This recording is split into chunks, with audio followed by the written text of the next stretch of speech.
Hello, my name is Marius and today we're talking about 10 study tips from A students so that you know exactly what to do to improve your grades. Let's get right into it with number 1. Use active recall. This is the foundational pillar on which every study tip from now on is going to stand on. If you don't understand active recall, then don't bother watching the rest of the video, because this is really important. Right now here, you're on YouTube and you're passively consuming something.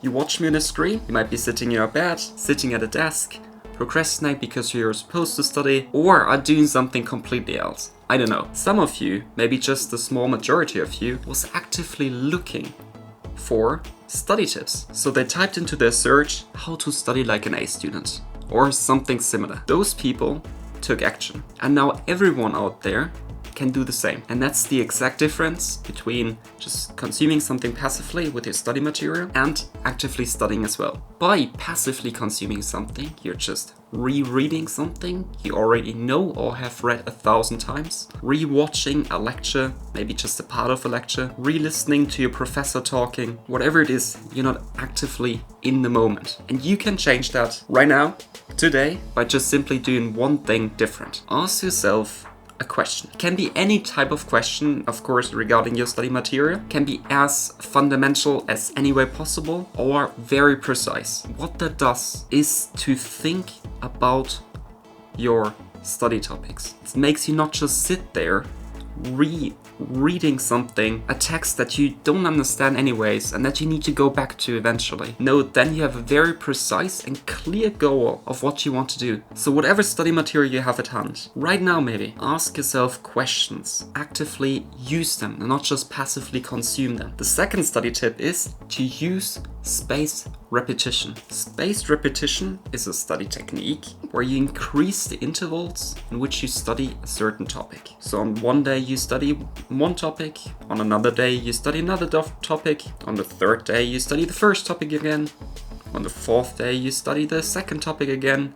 Now on the third day you might not study that at all and just study something completely else, study topic number 3, and on the fourth day you return to topic 1. This is also used in a retrospective revision timetable, study technique number 3, based on the effectiveness of your prior study session. That means whenever you did something well, whenever you can retain your study material, you don't have to revise that as frequently as something that you don't remember that well. So basically you are being rewarded by not studying if you do know something, and you're being not punished, but you're being taught a lesson how to study and to study whenever you don't remember a certain topic. If you want a more precise way on how to craft a retrospective revision timetable, or potentially how to combine it with other study techniques, then write a comment down below, or again look and search actively for it, because there are already brilliant videos that exist around that topic. Now study technique number 4 is a quite beautiful one that comes in super handy when it comes to reading comprehension.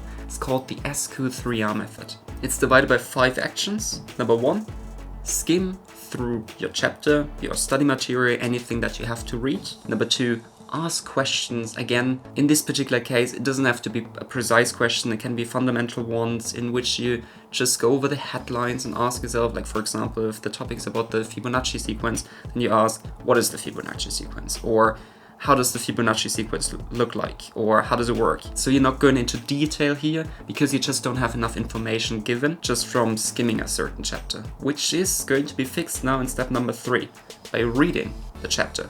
As simple as that. Now in step number 4, we're going to recite the questions by just answering it with the information that we have now gathered.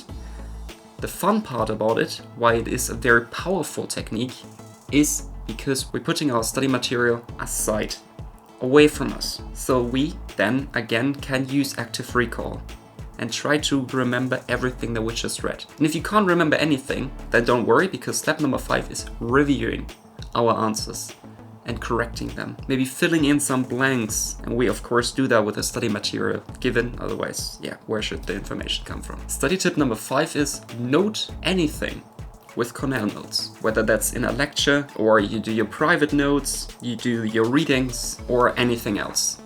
Cornell-Notes pretty much is a technique that you can literally do right now. You have a sheet of paper in front of you and divide that sheet of paper in 2 columns, and underneath you just draw a line. The right column, which should be slightly bigger than the left one, is for your general notes. Anything that you would note in your lecture anyways, preferably now with questions, but don't worry if you aren't. This is for your detailed information. Then the other side is for your cues, for your study prompts, anything that's necessary that you want to work with. Can also be filled with questions, diagrams, important equations, just the important stuff. And then underneath the line, you write a short summary of this overall page so that you with one glance can see, okay, this is what the page is about.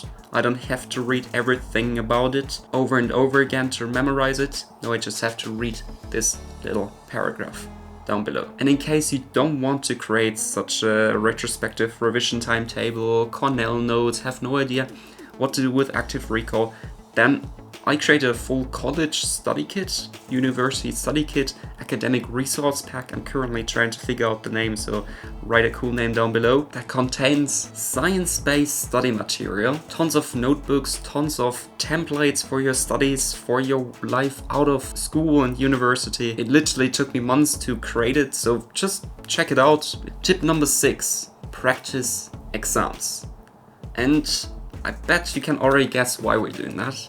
And that is to do active recall. We obviously are asking ourselves questions, or try to fill in a blank, or need to recall facts, or need to describe something by taking exams, by artificially being in an exam situation. We actually train ourselves to then behave similarly during those exams, which could come in really handy. Maybe you're less stressed then. But practicing exams has a quite unique motivation as well. Now, you for the first time can try to imagine that you are the professor, that you are the lecturer, the examiner, the one who's ultimately going to test you and grade you. You can just simply ask yourself, what is more likely to be on the exam? You can go through past papers if you have some, and then try to find a pattern and see, this question, at least this type of question, is asked more often than another type of question. Maybe when it comes to essays, this topic has been discussed in the previous years,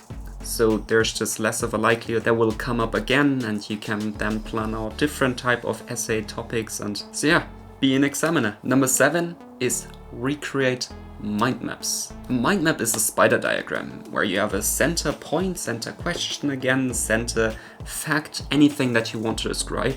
And from that, you have sub-points, sub-headlines, things that are correlated or connected to it somehow. From which again, there are sub-points. These you can connect with one another, and then it gets like a nice and beautiful diagram. When you've created this beautiful new sheet of paper, you can try to memorize it, maybe by just looking at it or by rereading it, which is once again not very active. And then afterwards, you can put it aside, take a new sheet of paper and try to memorize everything that you just drew. And you'll most likely notice that you can't remember everything on it, which is nothing to worry about. Just by studying something once doesn't mean that you now suddenly got it. You need to return to that sheet of paper and try to fill in the blanks. Try to figure out what can you remember, what can't you remember. But by that, you once again study actively. It's similar when it comes to summary sheet, which is point number 9, using summary sheet. Those are quite passive. You have your books usually open, your study material usually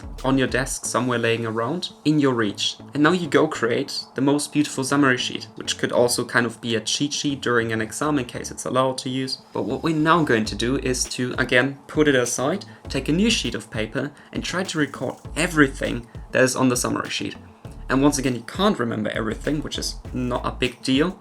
You just go back to your notes and try to fill in the blanks and everything that you couldn't remember. This technique is called blurting. Point number 10 is to study in a tidy study environment. That just goes back to the fact that when you are distracted by an untidiness, that means something that drags your attention away from your studies, then you're less focused because you've constantly got in front of you. I, just to give you an example and to show you that I'm also not a saint, got a pair of socks right here that I don't need, and they're dusty. And I constantly see them in my view while I'm filming. so they're quite distracting. So theoretically, we should not keep these socks here, but throw them somewhere that they're out of our sight. Just get rid of them, that they're out of our minds. And the same is it with our study environment. Clean it up, have a tidy environment. Doesn't have to be perfectly tidy, just that you perceive it as tidy. And that being said, thank you very much for watching. Watch this video up here on how to get more productive, and see you all next week. Goodbye.